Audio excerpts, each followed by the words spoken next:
Harish, the best academy. Hi friends, welcome to Harish academy. ఈరోజు వార్తలు నిలిచిన జాతీయ అంతర్జాతీయ రాష్ట్రీయాంశాల గురించి, వార్తలు నిలిచిన వ్యక్తులు, అవార్డులు, పుస్తకాలు, మరి క్రీడా సంబంధిత సమాచారం, ఒక్కొక్క అంశాన్ని వివరంగా తెలుసుకుందాం. ఈరోజు ఫస్ట్ టాపిక్ వచ్చేసి ఇటీవల ఐవీఎఫ్తో తొలిసారిగా కంగారు పిండాలను సృష్టిస్తూ వార్తల్లోకి వచ్చిన ఆస్ట్రేలియా శాస్త్రవేత్తలు. కంగారులు అనగానే మనకి ఏ దేశం గుర్తొస్తుంది? Land of marsupials, Australia. ఇటీవల కాలంలో science and technology point of వ్యూలో రెగ్యులర్గా వార్తలు నిలుస్తున్న అంశాల్లో క్లోనింగ్ రిలేటెడ్ టాపిక్స్ కానివ్వండి, లేదంటే నిన్నటి క్లాస్లో మనం ఒక టాపిక్ని డిస్కస్ చేశాము. అదేంటంటే జన్యు మార్పిడితో సృష్టించిన ఒక గుర్రం ఎక్కడ? అర్జెంటీనా శాస్త్రవేత్తలు అని చెప్పేసి మనం డిస్కస్ చేసాం. ఇలాంటి టాపిక్స్ ఏవైతే ఉంటాయో ఖచ్చితంగా చూడండి. మీకు science and technology point of వ్యూలో very very important. So IVF పద్ధతిలో ప్రపంచంలోనే తొలిసారిగా సూపర్లేటివ్, ప్రపంచంలోనే లేదా భారతదేశంలోనే మొట్టమొదటి, అతిపెద్ద, అతి చిన్న, అతి పొడవైన ఇలాంటి ప్రత్యేక అంశాలను మనం సూపర్లేటివ్స్గా చూస్తున్నాము. కంగారు పిండాలను శాస్త్రవేత్తలు రూపొందించారు. ఈ జీవజాతి అంతరించిపోకుండా కాపాడడానికి ఈ ఆవిష్కారం దోహదపడుతుందని వాళ్ళు పేర్కొంటున్నారు. ఆస్ట్రేలియాలోని క్వీన్స్లాండ్ విశ్వవిద్యాలయ శాస్త్రవేత్తలు ఈ ఘనతను సాధించారంట. మార్సుపియన్ జాతి జీవుల్లో కృత్రిమ గర్భధారణకు అవకాశం ఉన్నట్లు ఈ కసరత్తు స్పష్టం చేస్తుందని వారు చెప్తున్నారు. ఈ జాతికి చెందిన టాస్మేనియన్ డెవిల్స్ వంటివి అంతరించిపోయే ముప్పును ఎదుర్కొంటున్నాయి. ఈ జంతువుల జన్యు పదార్థాన్ని భద్రపరచడం ద్వారా భవిష్యత్తులో వాటి సంరక్షణకు చర్యలు చేపట్టవచ్చని శాస్త్రవేత్తలు తెలిపారు. గుర్తుంచుకోండి, డైరెక్ట్గా హెడ్డింగ్ గుర్తుంచుకోండి, ఎగ్జామ్లో అదే అడగవచ్చు. ఐవీఎఫ్తో తొలిసారిగా కంగారు పిండాలను సృష్టిస్తూ వార్తల్లోకి వచ్చిన శాస్త్రవేత్తలు లేదా దేశము Australia. NF. Next WHO, world health organization. దీని యొక్క హెడ్ క్వార్టర్ ఎక్కడ? Geneva, Switzerland. WHO ముఖ్యంగా కరోనా విపత్కర పరిస్థితుల కాలం నుండి రెగ్యులర్గా వార్తల్లోకి వస్తుంది. WHOకి ప్రస్తుతం డీజీగా, చీఫ్గా ఎవరు విధులు నిర్వర్తిస్తున్నారు? టెడ్రస్ అదనం గారు. ఇటీవల WHO ముఖ్యంగా అమెరికా అధ్యక్షుడిగా డొనాల్డ్ ట్రంప్ గారు ఎన్నికైన తర్వాత ఎక్కువసార్లు వార్తల్లోకి వచ్చింది.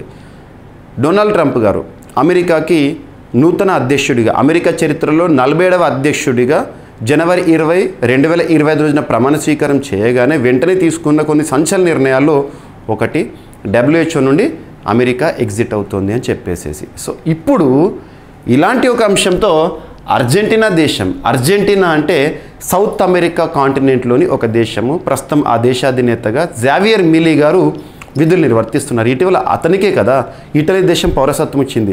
ఒక దేశాధ్యక్షుడికి వేరే దేశం పౌరసత్వం అనే అంశంతో తన వార్తల్లోకి వచ్చాడు తనే. సో ఇక్కడ అర్జెంటీనా కూడా WHOని ఇక టైస్ అనేవి క్లోజ్ చేస్తున్నారంట. Now Argentina cuts ties with WHO. గుర్తుపెట్టుకోండి, WHO గురించి రానున్న పోటీ పరీక్షలో అడగవచ్చు. WHO సాధించిన విజయాల గురించి కానివ్వండి ఇవన్నీ. అండ్ అమెరికా అధ్యక్షుడు డొనాల్డ్ ట్రంప్ తీసుకున్న మరొక నిర్ణయం ఏంటంటే women sports will be only for women. మహిళా క్రీడలు మహిళల కోసమే అని చెప్పేసి ఒక అంశంతో వార్తల్లోకి వచ్చారు. ఇటీవల కాలంలో ఒక ఉత్తర్వులను జారీ చేశారు. అదేంటంటే ట్రాన్స్జెండర్ అథ్లెట్స్ ఎవరైతే ఉంటారో, third gender athletes, so transgender athletes ఎవరైతే ఉంటారో వారిని బ్యాన్ చేశారు. వేటి విషయంలో బ్యాన్ చేశారు? విమెన్ స్పోర్ట్స్లో, మహిళా క్రీడల్లో వారు పార్టిసిపేట్ చేయడానికి అనర్హులు అని ప్రకటిస్తూ డొనాల్డ్ ట్రంప్ తీసుకున్న నిర్ణయం వార్తల్లోకి వచ్చింది. అండ్ కెనాబిస్, ఇటీవల కెనాబిస్ తరచూ వార్తల్లోకి వస్తుంది. దేనికి సంబంధించి? థాయిలాండ్కి సంబంధించి కానివ్వండి, ఇవన్నీ కూడా మనం చూస్తాము. భారతదేశంలో హిమాచల్ ప్రదేశ్, సో హిమాచల్ ప్రదేశ్లో కెనాబిస్ ఫార్మింగ్ అనేది లీగల్ చేశారని చెప్పేసి చెప్పాను. Cannabis farming in Himachal Pradesh gets approval with new pilot project. Himachal Pradesh launches cannabis farming pilot project. So ఇక్కడ కెనాబిస్ ఫార్మింగ్ పైలట్ ప్రాజెక్ట్ని ఇటీవల ఏ రాష్ట్రం ప్రారంభించింది అంటారు. ముఖ్యంగా ఈ ఫార్మింగ్ దేనికి ఉపయుక్తంగా అంటే పర్సనల్ కన్జంప్షన్ కోసం కాదు, మెడిసినల్ వాల్యూస్ ఉంటాయి కాబట్టి ఇందులో మెడిసిన్ రిలేటెడ్గా ఉపయుక్తంగా ఉంటుందని చెప్పేసి ఈ ఫార్మింగ్ని ప్రారంభించడం జరిగింది. సో కెనాబిస్ ఫార్మింగ్కి ఆమోదం తెలిపిన మొట్టమొదటి రాష్ట్రంగా గతంలోనే మనం హిమాచల్ ప్రదేశ్ రాష్ట్రం గురించి చూసాము. హిమాచల్ ప్రదేశ్ రాష్ట్రంలో ప్రస్తుతం అధికారంలో ఉంది కాంగ్రెస్ పార్టీ. ఓకేనా.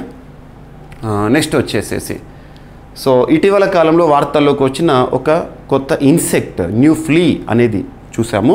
సో పూణే, మహారాష్ట్రలోని కోరిగఢ్ ఫోర్ట్ వద్ద దీని ఆనవాళ్లను గతంలోనే శాస్త్రవేత్తలు గుర్తించడం జరిగింది. దాని యొక్క సైంటిఫిక్ నేమ్ ఏంటి అంటారు, బ్రయోస్ఫిలస్ బారాటికస్. ఇటీవల వార్తల్లోకి వచ్చింది. అదేంటంటే ఇటీవల కనుగొనబడిన కొత్త ఫ్లీ ఇన్సెక్ట్. అండ్ పక్షుల్లో వచ్చే ఒక వ్యాధి, ఇటీవల రానికేట్ డిసీజ్ అనేది వార్తల్లోకి వచ్చింది. రకరకాల వ్యాధులు వార్తల్లోకి వస్తున్నాయి. రానున్న పోటీ పరీక్షలో ఖచ్చితంగా ఇటీవల వార్తల్లో ఇచ్చిన వ్యాధులేంటి, ఆ వ్యాధి కారకాలు ఏంటి, వాటికి అడ్డుకట్ట వేయడం జరుగుతున్న పరిశోధనలు ప్రయోగాలు ఏంటి, వీటిపైన చూడాలి. సో ఇక్కడ రానికేట్ డిసీజ్ అనేది వార్తల్లోకి వచ్చింది. పంచకుల అంటే హర్యానా రాష్ట్రంలో, ఈ నార్థన్ ప్రాంతంలో ఎక్కువగా దీని ప్రభావం కనబడుతుందంట. రానికేటు, పంచకుల. రానికేట్ అంటేనే మనకు ఉత్తరాఖండ్లో అక్కడ, ఓకేనా. దీనికి కారకం ఇది పక్షుల్లో కనిపించే ఒక వైరల్ డిసీజ్. ఏ వైరస్ కారణం అంటే న్యూ క్యాస్టిల్ డిసీజ్ వైరస్ అనేది దీనికి కారకం, ఓకేనా, వైరల్ ఇన్ఫెక్షన్. అండ్ ఐటీ బిల్లుకు క్యాబినెట్ ఆమోదం తెలిపింది. ఇటీవల శుక్రవారం రోజున భారత ప్రధాని నరేంద్ర మోదీ గారి ఆధ్వర్యంలో జరిగిన క్యాబినెట్ మీటింగ్. స్కిల్ ఇండియాకు 8,000 కోట్లు అంట. ఆదాయ పన్ను బిల్లుకు కేంద్ర క్యాబినెట్ శుక్రవారం ఆమోదం తెలిపింది. ప్రధాని నరేంద్ర మోదీ గారి అధ్యక్షతన శుక్రవారం జరిగిన క్యాబినెట్ సమావేశంలో కొన్ని ముఖ్యమైన నిర్ణయాలకు ఆమోదం లభించింది. ఐటీ బిల్లును ఈ నెల 10న పార్లమెంట్లో ప్రవేశపెట్టే అవకాశం ఉందని సంబంధిత వర్గాలు తెలిపాయి. పన్నుల వ్యవస్థ సంస్కరణలో భాగంగా ఈ బిల్లును కేంద్ర ప్రభుత్వం రూపొందించింది. ప్రత్యక్ష పన్నుల కోడ్గా పిలిచే ఈ కొత్త చట్టం ప్రస్తుత పన్ను స్వరూపం, ప్రక్షాళనతో పాటు మరింత క్రమబద్ధీకరణ, పారదర్శకతకు ఉద్దేశించబడినదని వారు చెప్పారు.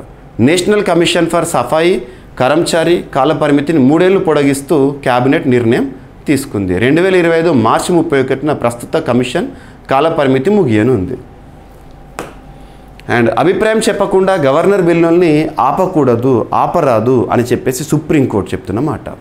సో ఇక్కడ రాష్ట్ర ప్రభుత్వం ప్రవేశపెట్టే బిల్లు, శాసనసభలో ప్రవేశపెట్టే బిల్లు ఏదైతే ఉంటుందో సభ ఆమోదం తెలిపిన తర్వాత గవర్నర్ వద్దకు వస్తేనే కదా ఆ బిల్లు చట్టంగా మారుతుంది. మనం ఆర్టికల్ 200, 201 ఇక్కడ నేర్చుకుంటాము. సో ఇక్కడ అభిప్రాయం చెప్పకుండా గవర్నర్ బిల్లుల్ని ఆపడం అనేది రాజ్యాంగరీత్యా కరెక్ట్ కాదని చెప్పేసి సుప్రీంకోర్టు చెప్తోంది. ఇటీవల గవర్నర్ వర్సెస్ గవర్నమెంట్ వివాదాల్లో మనం తరచూ చూస్తున్న రాష్ట్రంలో తమిళనాడు ఒకటి ఉంది. తమిళనాడులో ఎంకే స్టాలిన్ ప్రభుత్వం, డిఎంకే ప్రభుత్వం ఉంది. గవర్నర్గా రవి గారు ఉన్నారు, ఆర్ఎన్ రవి గారు. రాష్ట్ర ప్రభుత్వానికి ఎలాంటి సమాచారం ఇవ్వకుండా అసెంబ్లీ ఆమోదించిన బిల్లులను గవర్నర్ తొక్కిపెట్టడంపై సుప్రీంకోర్టు ఆందోళన వ్యక్తం చేసింది. ఇటువంటి సందర్భాల్లో ప్రతిష్టంభన ఎలా జరుగుతుందని ప్రశ్నించింది. అసెంబ్లీ ఆమోదించిన బిల్లులపై ఆమోదముద్ర వేయడంలో గవర్నర్ ఆర్ఎన్ రవి జాప్యం చేస్తున్నారంటూ తమిళనాడు ప్రభుత్వం చేసిన పిటిషన్పై జస్టిస్ జెబి పార్దివాలా ధర్మాసనం విచారణ చేపట్టింది. ఏదైనా బిల్లు కేంద్ర చట్టానికి విఘాతం కలిగిస్తుందని మీరు భావిస్తే ఆ మేరకు మీరు రాష్ట్ర ప్రభుత్వానికి సమాచారం ఇవ్వాలి. ఆ బిల్లుని రాష్ట్రపతి పునఃపరిశీలనకు లేదా రాష్ట్రపతి పరిశీలన పంపుతున్నారు గవర్నర్ చెప్పాలి. లేకపోతే ప్రతిష్టంభన తలెత్తుతుంది. రాష్ట్ర ప్రభుత్వం ప్రతిష్టంభనను ఎలా అధిగమిస్తుందని మీరు భావిస్తున్నారు? ఇటువంటి ప్రతిష్టంభనను మీరే తొలగించాలి. ఈ విషయం గమనించండి అని గవర్నర్ తరపున వాదించిన అటార్నీ జనరల్ వెంకటరమణ్ని సూచించింది. అండ్ మహిళలకు నమో డ్రోన్ దీదీ అనే ఒక ఇనిషియేటివ్ గురించి చూసాం కదా, నెక్స్ట్ 3 years కూడా అమల్లో ఉండే. సో దానికి సంబంధించి ఇటీవల కేంద్ర వ్యవసాయ శాఖ నుండి గణాంకాలు, అధికారిక గణాంకాలు, కేంద్ర ప్రభుత్వం 2023-24 ఆర్థిక సంవత్సరం నుంచి 3 ఏళ్ల పాటు మహిళా స్వయం సహాయక సంఘాలకు 15,000 డ్రోన్లు ఇచ్చేందుకు నమో డ్రోన్ దీదీ పథకం ప్రారంభించింది. మహిళల వ్యాపారాభివృద్ధి, మెరుగైన జీవనోపాధి దీని లక్ష్యాలు అంట. 2023-24లో ప్రధాన ఎరువుల కంపెనీలు మొత్తం 1094 డ్రోన్లు పంపిణీ చేశాయి. ఇందులో నమో డ్రోన్ దీదీ కింద ఇచ్చినవి 500. ఈ డ్రోన్ల వల్ల ఆర్థిక వ్యాపార ప్రయోజనాలపై బెంగళూరుకు చెందిన వ్యవసాయాభివృద్ధి, గ్రామీణ పరివర్తన కేంద్రం అధ్యయనం చేస్తోంది. గుర్తుంచుకోండి. సో ఇక్కడ అబ్జర్వ్ చేస్తే కర్ణాటకకు అత్యధికంగా డ్రోన్లు రాగా యూపీ, ఆంధ్రప్రదేశ్ తర్వాతి స్థానాల్లో ఉన్నాయి డ్రోన్ల విషయంలో. అండ్ ఒక నేషన్ వైడ్ క్యాంపెయిన్ అది వార్తల్లోకి వచ్చింది. శతావారి అనే నేషనల్ వైడ్ క్యాంపెయిన్, జాతీయ ప్రచార కార్యక్రమం మినిస్ట్రీ ఆఫ్ ఆయుష్ వారు ప్రారంభించారు. ప్రతాప్రావు జాదవ్ గారు ప్రస్తుతం కన్సర్న్ మినిస్టర్గా కేంద్ర మంత్రిగా ఉన్నారు. తను ప్రారంభించిన నేషన్ వైడ్ క్యాంపెయిన్ శతావారి, దీని పట్ల అవగాహన కల్పించడం, ముఖ్యంగా ఆయుర్వేద ఇటువంటి వాటి పట్ల అవగాహన కల్పించడంలో మినిస్ట్రీ ఆఫ్ ఆయుష్ చర్య తీసుకుంటోంది. సో ఫర్ బెటర్ హెల్త్ అనేది దీని యొక్క థీమ్. అండ్ ఆంధ్రప్రదేశ్ రాష్ట్రంలో 8 విద్యుత్ ప్రాజెక్టుల ఏర్పాటుకు ఆమోదం తెలిపిందంట ప్రభుత్వము. ఆంధ్రప్రదేశ్ రాష్ట్రంలో 8 సౌర పవన పంపుడు హైడ్రో స్టోరేజ్ ప్రాజెక్టుల ఏర్పాటుకు ఆమోదం తెలుపుతూ ఇటీవల ప్రభుత్వం ఉత్తర్వులు జారీ చేసింది. అలాగే ఎకోరెన్ ఎనర్జీకి చెందిన 4 విద్యుత్ ప్రాజెక్టులను ఇతర సంస్థ పేరిట బదలాయించేందుకు ప్రభుత్వం ఆమోదించింది. వైఎస్ఆర్ జిల్లా పెద్దమూడియం, నంద్యాల జిల్లా ఉయ్యాలవాడ మండలాల పరిధిలోని SAEL సోలార్ లిమిటెడ్ మెగావాట్ల సోలార్ ప్రాజెక్టు ఇంకోటి ఏంటంటే అనంతపురం జిల్లా తాడిపత్రి, వైఎస్ఆర్ జిల్లా కొండాపురం మండలంలో, నెక్స్ట్ అన్నమయ్య జిల్లా నందలూరు మండలం, చింతకుంట మఠంపల్లిలో, అనంతపురం జిల్లా బెలుగుప్ప మండలము, అండ్ నెక్స్ట్ వచ్చేసి అల్లూరి సీతారామరాజు జిల్లా. సో ఇవన్నీ పేర్లు గుర్తుపెట్టుకోండి, ఎక్కడెక్కడ వేటికి ఆమోద ముద్ర వేశారని చెప్పేసి. సో ఈరోజు అంశాలను ర్యాపిడ్గా చూస్తే IVFతో తొలిసారిగా కంగారు పిండాలను సృష్టిస్తూ ఆస్ట్రేలియా శాస్త్రవేత్తలు, WHOతో టైస్ కట్ చేస్తూ అర్జెంటీనా వార్తల్లోకి వచ్చింది. And women sports will be only for women అని చెప్పేసి Trump. Cannabis farming in Himachal Pradesh gets approval with new pilot project. And నూతన కీటక జాతి సో ఇటీవల వార్తలోకి వచ్చింది, పూణేలో గుర్తించారు. అండ్ రానికేట్ డిసీజ్ కారకం ఏంటి? ఒక వైరల్ డిసీజ్. అండ్ IT బిల్లుకు కేంద్ర క్యాబినెట్ ఆమోదం తెలిపింది. అండ్ అభిప్రాయం చెప్పకుండా గవర్నర్ బిల్లుని ఆపరాదు అని చెప్పేసి సుప్రీంకోర్టు. మహిళలకు నమో డ్రోన్లు ఏ విధంగా అందుతున్నాయని చెప్పేసి ఏ రాష్ట్రం ఎలా ఉందని. శతావారి అనే ఒక క్యాంపెయిన్, నేషన్ వైడ్ క్యాంపెయిన్ రాష్ట్రంలో, ఆంధ్రప్రదేశ్ రాష్ట్రంలో 8 విద్యుత్ ప్రాజెక్టుల ఏర్పాటుకు ఆమోదం తెలిపిందంట ప్రభుత్వము. సో ఇవి ఫ్రెండ్స్ ఈరోజు వార్తలు నిలిచిన అంశాలు. మిస్లేనియస్ అంశాలను మిగిలిపోతే రేపటి క్లాస్లో జోడించి మరొకసారి నేర్చుకుందాం. రేపు కలుద్దాం. Thank you.